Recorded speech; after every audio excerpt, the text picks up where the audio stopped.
Hello and welcome to Dubai Trains, and as you see it, the track is done. I've finished laying all the track.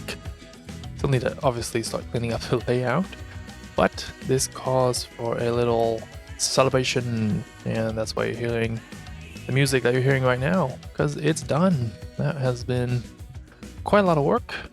It was just a small delay because we had to wait for some insulating rail joiners. Those right there. So let's just dive in. I have some things to talk about today. Talk a little bit about some connectors that I found. Great product. And since I'm going to be cleaning up some of the tools, I just want to share a little bit the tools I think are absolutely essential for laying track, at least the ones I use. And some more talk about wiring there. Let's first dive over here and talk a little bit about track and track details. As you see, the track is not all perfect, especially this one here is the most rough it's supposed to be. We're missing a lot of ties, and if I just put down the camera, so you can see here, this is really where all the work, painting the ties and messing them up basically pays off. The crooked ties here, some here as well, some further away. Different colors, this one's a bit grayish, different shade of brown, this one's black, the newer tie. Shade of brown, this one is a gray, is an older one. And also some of the individual ties, like here, they're just cut off. This one there as well. They're not exactly all straight and all the same size anymore. And that's just the way we like it, because it's just, I don't know, if you just lay down new track, this all becomes a bit too geometrical for my taste. And it really is all about the balance, like how rough do you want it to be? And also, how much time do you want to put in? I mean, you can spend hours just on a few feet of track. That will look absolutely great and rugged, but that's, yeah, at some point the layout does need to get finished. So it is also a time compromise from that sense. Now, second item up, I want to show you guys these products. This just came in this morning, actually. And these are, this is not, but it's, if you look up Wago, W-A-G-O, I think it's called a lever wire connector, something like that, because it has a lever. And how it works is you just have a wire. Let's say this is a strip wire, and you can just jam it in there on the other one, close it, and then that's a official connection. You can build your house with this, and it's up to code. So these are great products. I didn't know this existed till a few months ago. And it's super easy, as you see, and all of these terminals all have the same output. So if you need to go from one wire to 2 or 3, then you can get this guy, strip him, plop it in there, and done.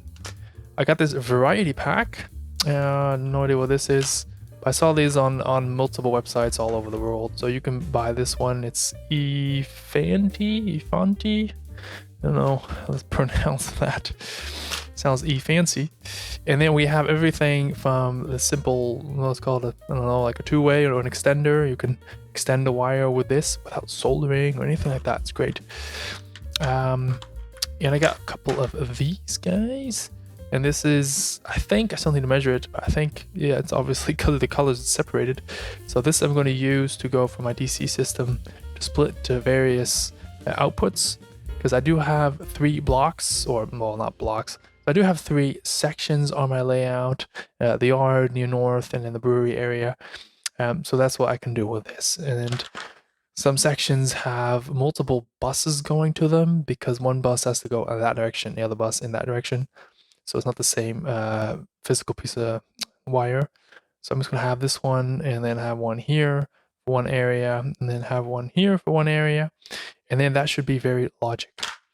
I'll talk a little bit more about wiring in a minute. So this came in, this was, I don't know, like 10, 15 bucks, so worth it. Maybe it was 40 bucks, I don't know, but it's so worth it, so easy. And like I said, it's up to code. It's an official connection that you can make with these things. Just make sure you get the right AWG wire gauge. It's written on here as well. I can zoom that in. Yeah, there it is. Get that a bit closer. AWG 28 to 14. If you have no idea what that means, look it up. It's really easy to use. Anyways, for the layout we're using with this 5 amp and 12 volt, this is plenty some. So back to my Chinese cheat sheet. And that says that we have to be here under the layout for a second. Now, this whole area is going to change. I'm going to use those Wago connectors with the off-brand. And so this is just how I'm doing it right now, is using this connector just to quickly wire them up. But I still need to label the wires. I have a label machine I can borrow from a friend of mine to properly label them. There's going to be a board here with some switches on it, so I can choose if I want to put power on the main track or the programming track, etc. It's going to be a volt amp meter. It's going to be here. I still need to cut all the wires to length. It's just way too long. So this whole area is still pending. I'm just going to set it up right now so I can run some trains. That's what we want to do in the end of the day. Now, I had a friend come over a few days ago who was going to join me with operations, and I asked him, what do you need to be able to operate this layout? And he's not super experienced. He operated my old layout a few times. So he gave me some input, and whilst I was waiting for those stupid rail joiners, I started making some infographics, basically. And because the layout is quite complex, so what I ended up doing is I have the same information displayed in various degrees of complexity. So one of the more complex degrees would be just the string diagram. So here you can see exactly at what time of day what train is where on the layout. Don't worry, we're going to come back to this in a separate video. Just gonna go over what do you need to get operating. And I have that as well in a roster. So this is just all the trains that are outbound. And I got it a little bit more detailed. I'm going to be operating by myself. This is the same chart with the trains that are outbound, but it also states in which order they should come in. So if I'm by myself, I can just place a marker I'm right here. So I know that there's 2 trains out and this one's coming back in. And I can just operate the layout by myself. And I posted these a while ago on my channel as well. So a really basic chart of this, like I said, the different degrees of complexity for the same information. So if someone comes to my layout and I want to run a train, I say, okay, this is great. You're going to do the CNNW hostler, and this is how it works. So they just look it up. Oh, this is yellow one. Oh, I just got to go here, got to start, get my engine here, pick up these cars and bring them back. Of course, they need a little bit more assistance than that, but just in a nutshell, you need to be able to explain what people are going to be doing. Then, of course, I got the rule book, rules pending approval of the CEO, and this is going to constantly change. See, there's even here Rule B6 railroad crossings. Still need to work that out. But there's a lot of this stuff here. Yeah, you do got to think about that. If you've got other people coming to the layout. Now, just as a summary, after laying all this track and which tools are really super useful, you're gonna need something like this. And this is just a garbage bin, because the neater and tidier you work, the easier it is to clean everything up. What are you gonna need? Obviously, these rail cutters. I'll add a link to that in the description down below. So what you do with these guys, you just get a piece of track like this. You measure out where you want it. You just jam the pliers in there and just boom, squeeze, cut the rail just like that. You get the idea. You can just cut it like that.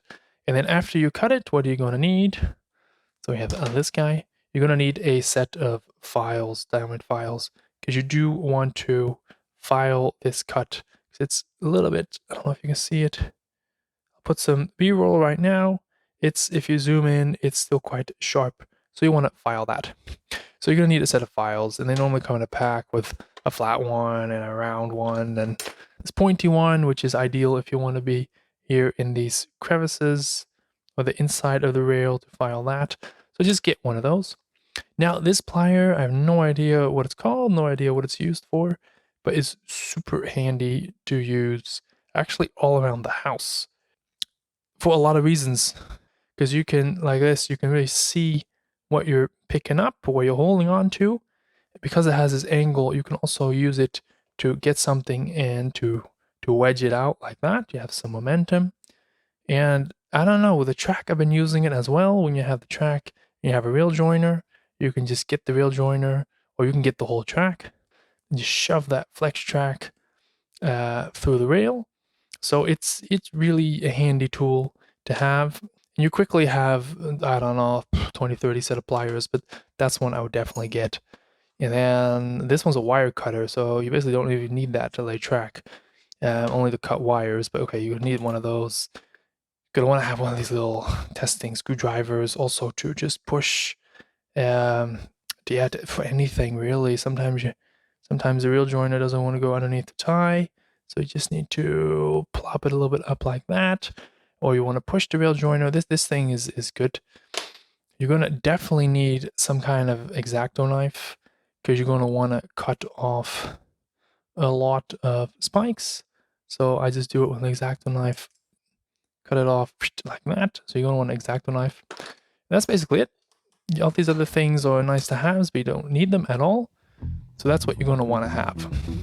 So moving on, still in the morning sun, finished laying track late last night. And now first thing in the morning, I'm just shooting this update video before I start cleaning everything and vacuuming. And only then am I going to connect it and get my trains. So what have I been doing as well in anticipation of the reel joiners? I've actually been wiring this whole shenanigans underneath. And okay, a few notes here. I still need to finish it. I still need to tuck this away a little bit like that. And some people commented when I posted pictures that, oh, it's a bit of a spaghetti.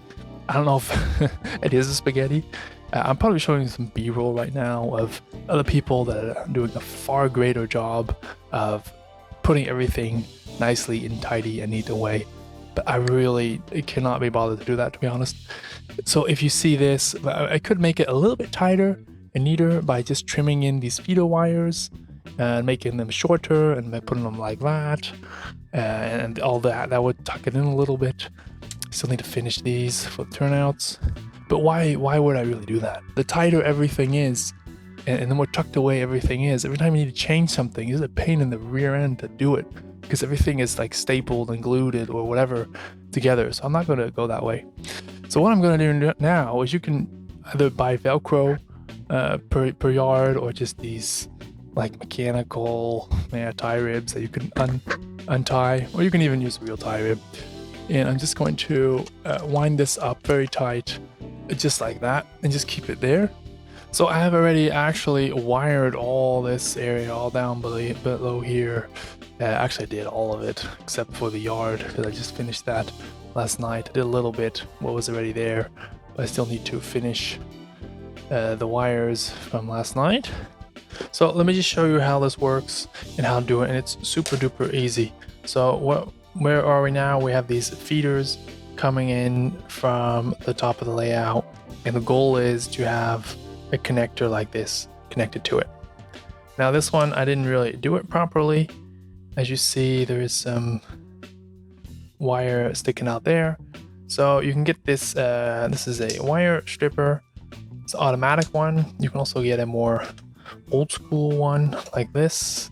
But to be honest, the automatic one, it works really the charm. I would just spend 10 bucks more and get this guy. And it even has a chopper right here. So like I said, this connector is wrong. So I'm just going to chop it off just like that. So here you can set the depth you want to strip the wire. I'm just going to do something like this. Boom, just like that. Then what I normally do is I twist the wire a bit.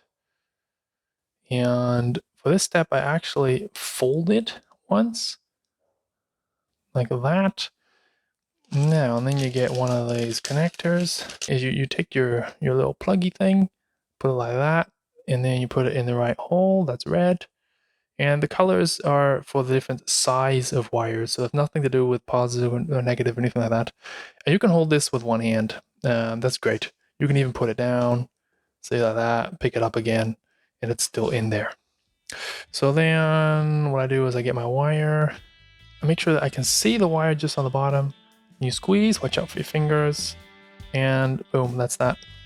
You just squeeze that connector on there, and that's done. It's stuck, it's tight, it's connected. And that's that. So how to do this quickly, I always get some box or bucket just for trash. And actually, at some point, I was just sitting underneath a layout like this with the sky upside down, and I just got a wire, stuck it in there, boom, got a wire, stuck it in there, boom, got a wire, just like that. You can see this goes super, super fast. And then after I did that, I twisted them all, and then you sit down on the chair and you squeeze them all on.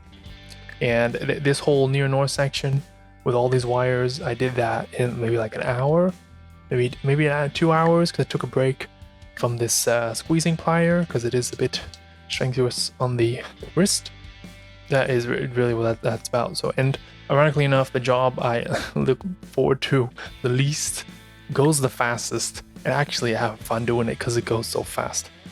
Now, what you're going to need as well is, because you need to squeeze these guys onto the main bus, is you will need a big decent set of pliers. So how does that happen? Again, it's quite easy. Just for example, if this would be the main bus, is you put the wire in, and I can just hold it with one hand so you can see it, then it will be exactly in the right place. So I can just hold it with one hand.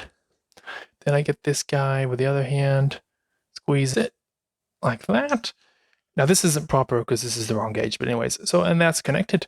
And then you just stick this guy, into there. Oh, that's funny. And then there it is. So this is funny. I'm going to keep this. No, it's funny. I'm going to keep this thing. Wasn't really planning on doing that, but that's what the demonstration is. And that's just how simple it is. So really look into the system. It's a great system. So check the link in the description down below. I'm going to share some packages, wire packages with the correct gauges and the correct pieces. And I'll also put some of these tools in there that will work. I don't know if I can find the same brand, but I'm definitely going to put something in there that will work. Now, this was quite a lot of work, was a lot of fun. What am I going to do next? I'm actually going to clean everything up. I want to get the entire layout, all this mess cleaned up, vacuum everything. Also need to vacuum underneath because I've just been drilling holes and let all the sawdust fall down on the floor and everything. So it's probably going to take me a good hour or so, and then connect everything. And then I'm going to run some trains.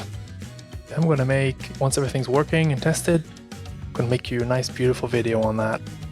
So that's all for today, guys. Thank you very much for watching. Bye-bye.